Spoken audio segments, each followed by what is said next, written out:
Hello and welcome back to We're Talking Tea. Tonight we will be getting to the episode of Married to Medicine, Season 12, Episode 4.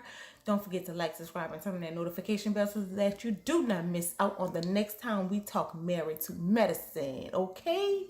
In honor of tonight's episode, we will be getting into this drink of the night, which will be a shot of tequila. We have the Don Julio.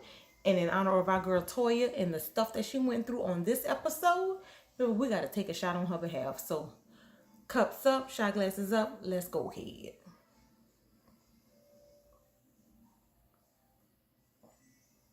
Baby, our girl got into it today. But let's start from the beginning. So this episode continue with Brandy's birthday dinner. So we still had Contessa making her little comment. We had Simone saying that she's not happy in her marriage. She went on to comment about wanting to get a divorce, and you had Quiet and Heavily embrace her. I feel like Dr. Simone needs to be careful with that embrace from Heavenly and Quiet, because you wasn't even friends with them prior to this episode. Y'all done got into it so many times, and I feel like they might use this against you, or they might only be coming to you to get some information to use it against you. But I really don't know if it's genuine. The only friends I feel like you can depend on as far as sharing information about what you're going through is Toya or Dr. Jackie. That's it. That's your true real friends in this situation that I would feel like you could confide in. And be careful with Dr. Jackie, because she's really, really close with Heavenly. So, but Heavenly did let you know, and y'all did have a moment, because she said, you're not going through worse things than what I'm going through. And I feel like she's really, really taking Dr. Damon, keeping that information about Damon Jr. information away from her about him getting arrested. I feel like she's really, really taking that to heart. And she's questioning her marriage. And because they've never had secrets before. So I feel like she's really, really questioning how she feel about her husband. So that was a moment that was shared between all of the girls. Then we have Toya and Eugene having a serious conversation about him working too much. She feel like she needs her husband home, and he feels like, I'm only working so much so that I can continue to afford the lifestyle that you want. Because we all know Toya like nice things. It is what it is. And he feel like he's working so much so that she can continue to afford the nice things that she wants. And there's nothing wrong with that. And he's willing to do it for her. But for right now, she's like, I need you home, sir. We have young adolescent boys that need their father, and I just need you present in the house, because I feel like a single mother right now. So she just addressed her concerns as far as him trying to find another job to be able to be here locally in Atlanta, and she's trying to renege on getting the office space from Contessa, because she don't like the space now. It's almost like a little garage with no windows. So she's like, no, we don't want our patients in something like that. So that's a no-go. Then we had the situation with Dr. Jack, not so much a situation, but they went to Dr. Jackie and Quiet, going through her IVF journey and the pregnancy stuff. Nothing to really talk about. She just kind of did an ultrasound. Mimi and Steve. Mimi and Steve have an autistic son. He's 8 years old. And then they have another little girl. They are 18 months apart, I think she said. But the son hit the daughter because he didn't like where they were going on the little adventure or whatever.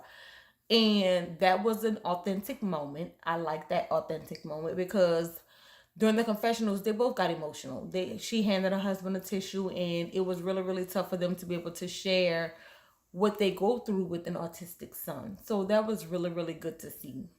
And it shed some light on other people, because they was like, kudos to anybody that have an autistic child, because it's not easy.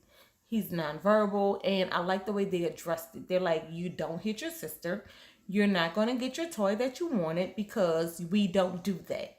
So I like how they handled it. They didn't baby him. They didn't coddle him. They enforced the rules, structure, and they moved on. Then we had Toya planning her party.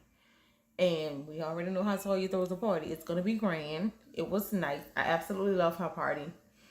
But the Bravo was a little shady, because they went through and counted all the other houses that she had. So from the looks of it, this right here might be house number 6.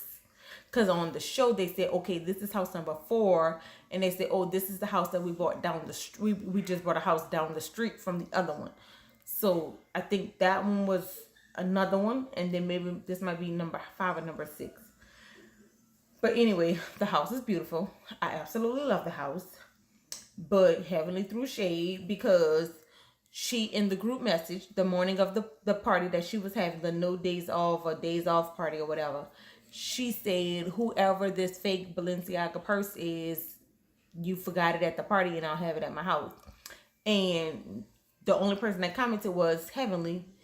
That's my purse, and at least my house paid off. Why are you walking around with a fake purse? Like, there's nothing wrong with you choosing to wear a fake purse, but why you had to throw shots at her house and it not being paid off? Of course it's not paid off. They just bought it. You, on the other hand, like Toya said, that house been built since 2002. It should be paid off. They so shady. So yeah, so they went back and forth. Then you had which I love that whole tree in the closet, because she might be setting it up for another reunion. Bravo might try and remake that reunion again like they did before with Toya's closet. I'm looking for it. Bravo, Andy. So then Toya and Eugene got into this argument because Toya just wanted her night to go the way she wanted it to go, and Eugene and his friends just wasn't for playing games. Eugene was tired. He just wanted to spend time with his boys, and he wasn't for playing games. But Toya wasn't having it. So they got into a little altercation, and you had the other ladies chiming in and saying certain things, and she wasn't feeling it. So he went and tried to apologize. She wasn't having it. So they just had a little conversation outside. Well, it wasn't her and him having a conversation. They had a little altercation. Then she went into her closet with Contessa and Anila. And I think Quiet may have joined the conversation too. But she was like, I'm ready for these girls to go. And she was ready to put Mimi out, and she was ready to put Heavenly out. She was like, these people are not for me and my marriage, and I think they need to leave. So she eventually came back down to the gathering, and she went in Toya fashion. She was like, y'all don't need to be here. I need y'all to go. Y'all making these slick comments about me and my marriage, and y'all are not for us, so y'all just need to go. And Heavenly left, and Mimi left, and Mimi was like, when they went outside, she was like, she's not ready to receive anything that we have to say, so we'll just go ahead and go. Mimi, the fact that you're associating yourself with Dr. Heavenly, be careful. That's all I got to say about that. Brandy, on the other hand, Brandy knew she made a slick comment, and she apologized for whatever she said that made Toya feel uncomfortable.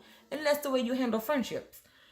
I'm sorry, whatever I said that made you feel uncomfortable. I will apologize for what I said, how I responded to it, and that's it. Let's wash our hands clean of it, and then we're done with the conversation. So I'm curious to see what next episode is going to be like when it airs again, because I know they're on a hiatus now. But when it does air again, I'm curious to see what's going to come of it, because not everybody going to have something to say about how Toya handled herself in front of her husband. Toya and Eugene marriage, to me, is fine. They love each other. He loves her. She loves him. They are happy. He loves to be able to cater to her and take care of her, and she loves to take care of him. So I think their marriage is fine. They don't fake it. They love each other, and I think they're going to be good. So we'll see. But thank you for tuning in. Don't forget to like, subscribe, and turn on that notification bell, so the next time that we talk to you, you will be a part of it. And until next time, deuces. Have a good night. Bye.